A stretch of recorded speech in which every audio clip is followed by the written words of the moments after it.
Thank you for joining the U.S. Army Corps of Engineers Northwestern Division for today's Missouri River Basin Water Management Conference call.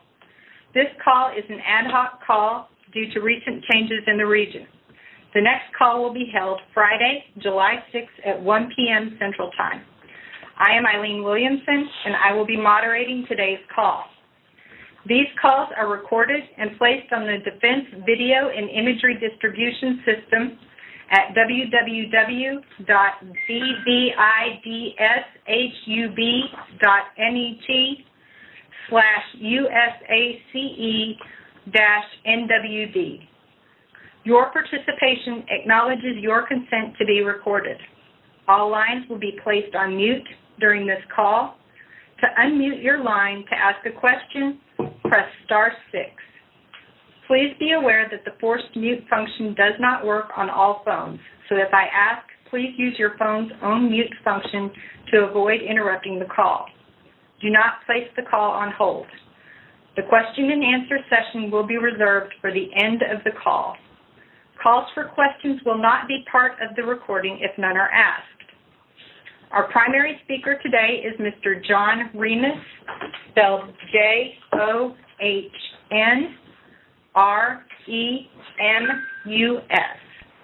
We'll ask that everyone who speaks to answer questions or ask questions provide their name and the organization with which they represent, and I'll reiterate that at the end.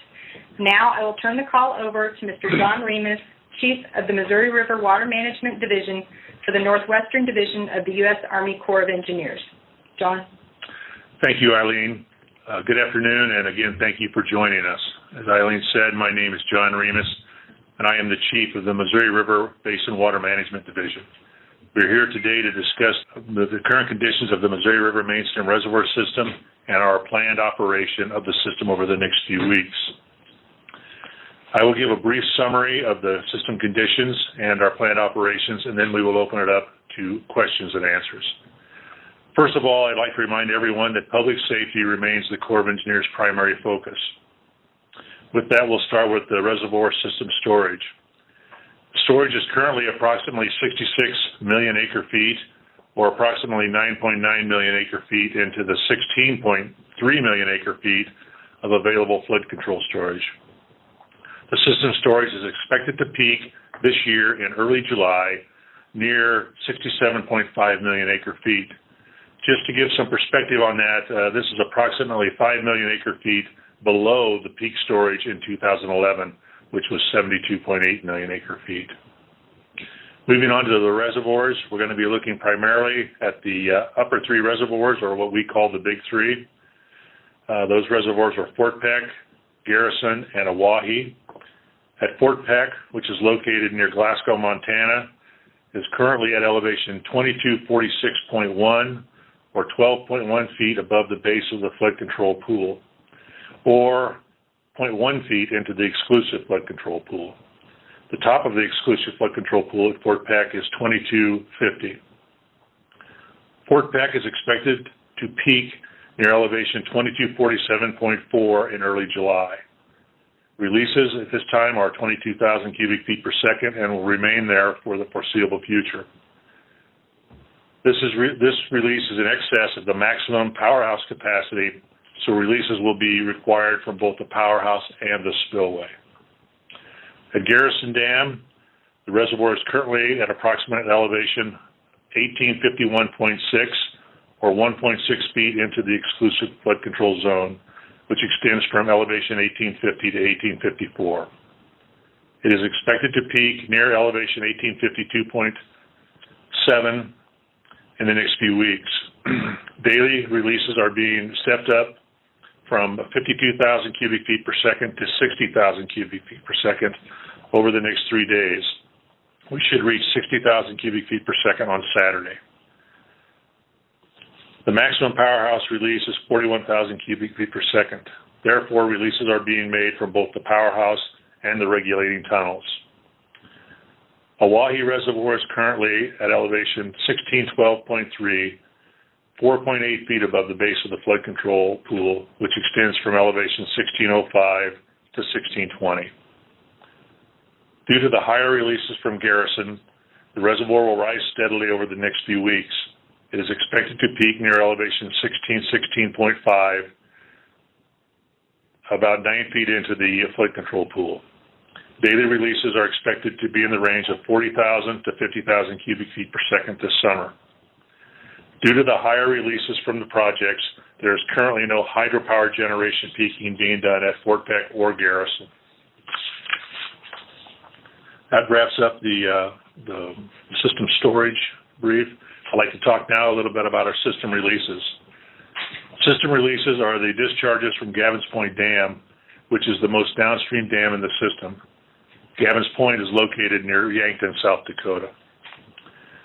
Due to heavy rains that fell Wednesday in eastern South Dakota and northwestern Iowa, heavy rains of approximately 4 to 6 inches fell Wednesday in eastern South Dakota and northwestern Iowa. This rain fell in unregulated tributary watersheds of the Big Sioux, James, Vermilion, and Floyd rivers, all of which empty into the Missouri River downstream of Gavins Point Dam. This resulted in large inflows into these tributaries, which will eventually flow into the Missouri River. Our short-term releases from Gavins Point Dam were decreased from 36,000 CFS to 32,000 CFS yesterday, and were further reduced this morning to 28,000 cubic feet per second. We plan another 4,000 cubic feet per second reduction to 24,000 cubic feet per second at 6 p.m. this evening. This reduction of Gavins Point releases is being timed to offset some of the peak tributary flows that will be entering the Missouri River. Because of significant rain falling in the reach between Fort Randall and Gavins Point, we are limited to a total release reduction of about 12,000 cubic feet per second. Our long-term system releases, we plan to increase the Gavins Point releases after the current peak occurs to continue with the evacuation of stored floodwater. Gavins Point releases will be increased at a rate of about 4,000 cubic feet per day. These planned operations are based on the best information that we have at this time. The Corps of Engineers will continue to monitor the basin conditions and make any necessary adjustments. You can find more information on our operations at our website. If you don't know our website, you can find it by simply Googling Missouri River Water Management. This concludes my prepared statements, and I'll turn it back over to Eileen for question and answers. Thank you, John. In the email sent yesterday inviting you to participate in this call, we provided links to several of the products that John mentioned. They include the 3-week forecast, the weekly update, and the National Weather Service Missouri River Basin Forecast Center. I will now begin fielding questions by state in alphabetical order. Again, I ask that you state your name and the organization you represent before asking your questions. I'll start with Iowa. Are there any Congressional delegation members? Remember to press star 6 to come off mute. For Iowa, tribes or state or local officials. For Iowa members of the press, we'll do the same for Kansas. Again, star 6 to come off mute. Any questions from the state of Kansas? And moving to the state of Missouri. State of Montana, star 6 to come off mute. State of Nebraska. Any questions? Again, star 6 to come off mute. State of North Dakota. This is Laura Ackerman with the North Dakota State Water Commission. I have a couple questions. Go ahead. Does the Corps have an idea of how high Lake Sakakawea would have to get before the outflows would equal inflows?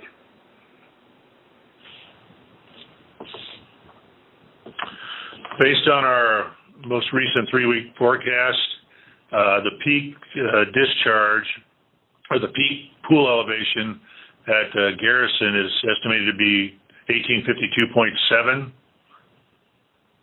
That's the peak at under our current forecast.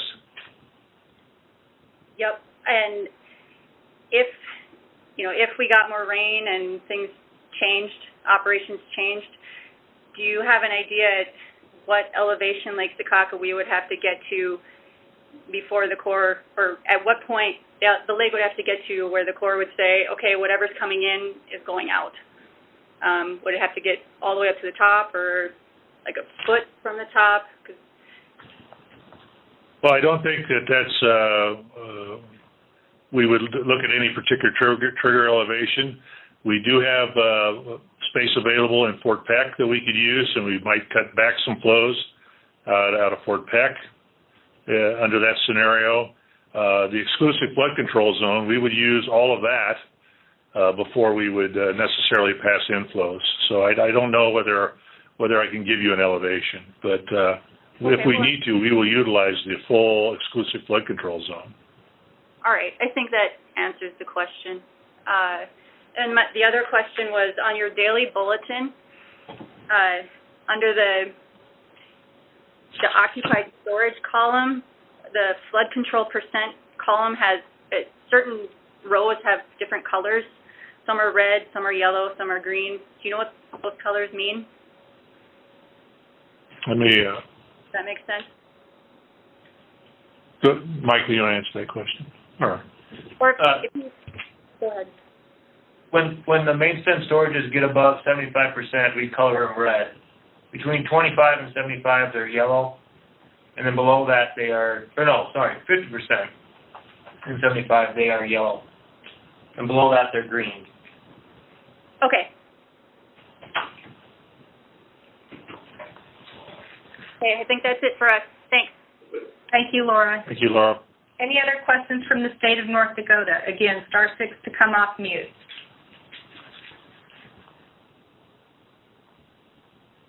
Okay, moving on to state of South Dakota. Hello, this is Christy Turman with the South Dakota Department of Public Safety. Just a quick question.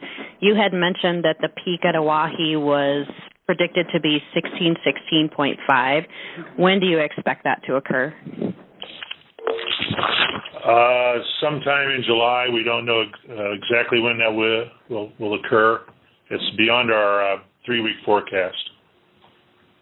Okay, thank you. Any other questions from the state of South Dakota? Yes, this is Kim Olson with Senator Round's office. All right, thank you. Yep, couple questions. One question about the Oahe Dam. Are all the turbines operational there?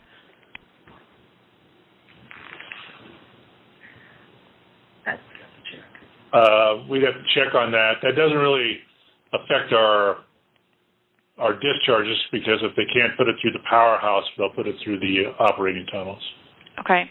And then a question about the tail, both in up at Garrison and then down by Oahe dumping into Lake Sharp. Do you have projections of when you're pushing water through at, 60,000 CFS or whatever the amount is, do you have projections of when those tails underneath the dam, when that would cause flooding, and are you expecting any flooding in those areas? Could you repeat the question, please? Yes.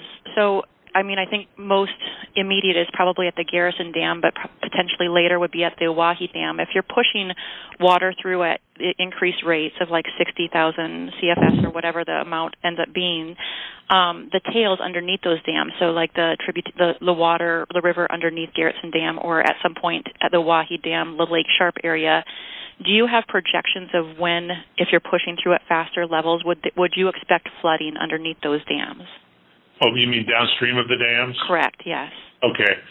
The projection now at our current 60,000 CFS release is that we would still be 1.5 feet below flood stage at Bismarck.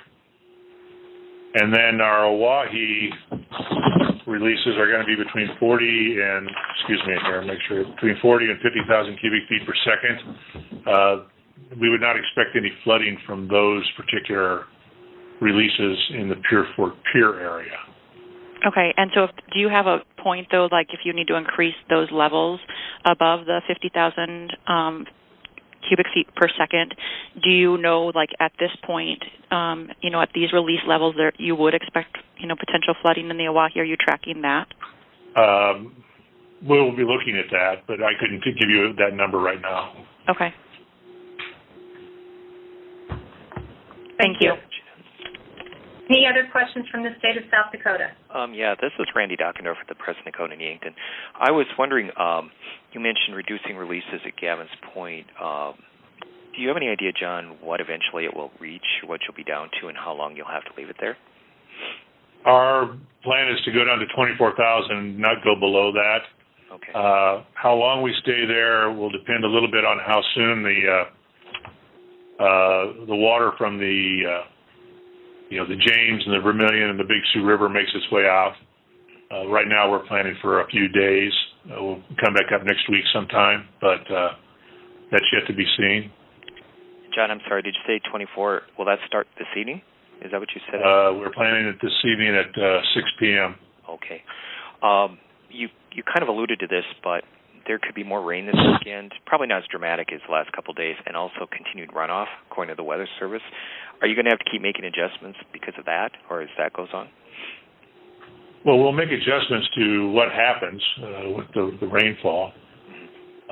Now, what those adjustments will be, I can't tell you until we actually see that materialize. Okay, sounds good. Thank you. All right, any other questions from the state of South Dakota? This is Jeff Dooley from Dakota Dunes. Okay. You hear me? Yes. I have a question maybe for both John and the National Weather Service. As I look at the flows and the projections moving forward from both organizations, there's a little bit of inconsistency. For example, on from the Corps on today's update forecast, it has at Sioux City 46.2 thousand CFS, but the National Weather Service has it at 75,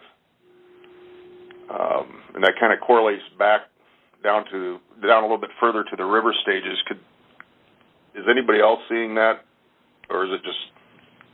Yes, we know there's a difference between their forecast and ours. Our forecasting model or our forecasting tools, we couldn't match their forecast. We looked at that. This is what we think we're going to be seeing in the river. I'm not going to speak for the Weather Service, but we do know there's a discrepancy in that particular forecast point. Yeah. Might also mention that the USGS is out taking measurements on some of those stations, so we should have a little bit better idea how much flow is really out there after they get done with some of those measurements. That was Mike Swenson, Swenson. This is on 7-2, if you look at your forecast today, it has 48,000 coming out of Gavin's Point, but only 47.9 in Sioux City. That doesn't. Well, that's down the road a ways in July. Okay. Thank you. This Eileen, can you hear me? This is Kevin Lau. Yes, thanks, Kevin. Hi. Yeah, my name is Kevin Lau. I am with the National Weather Service Missouri Basin, and we do acknowledge that there's a discrepancy between ours and the Corps forecast, river forecast, just below Gavin's. As Mike Swenson said, the USGS is out taking measurements. They just got a Haywarden measurement on the Big Sioux. That's the big unknown right now, is how much flow is actually in the Big Sioux River. And so we are working with the South Dakota USGS in retrieving their measurements, asking them to make other measurements at other locations, and we should have some revisions to our forecast this afternoon as we gather more information. Thank you, Kevin. Any other questions from the state of South Dakota?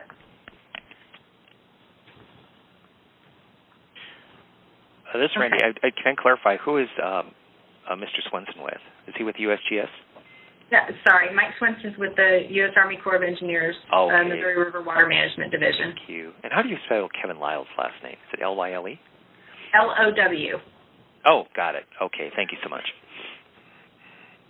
And he's with the National Weather Service Missouri River Basin Forecast Center. Okay. Thank you, Eileen. Yep. Any questions from the state of Wyoming? Again, star 6 to come off mute. Any national press or final questions before we adjourn?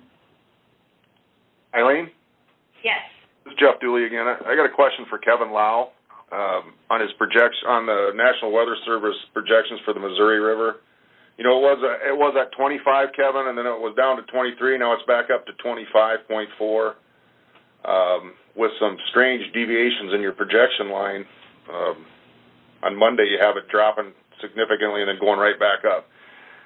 Can you is that most recent Missouri River at Sioux City estimate your most accurate at this point?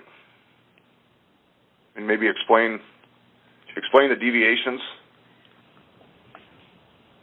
I'm looking. Yeah, I saw that dip too, and I can't explain that dip.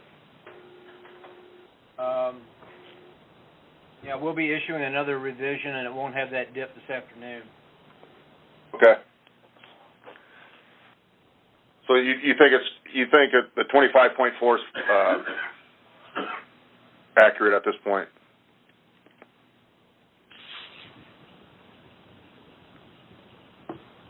What I'm looking at right now is 25.0. I do not know if that's the official forecast that we'll go out with this afternoon. Okay. All right. Thank you. Yep, good question. Thank you. Thanks, Jeff. Okay, any final questions? Again, star 6.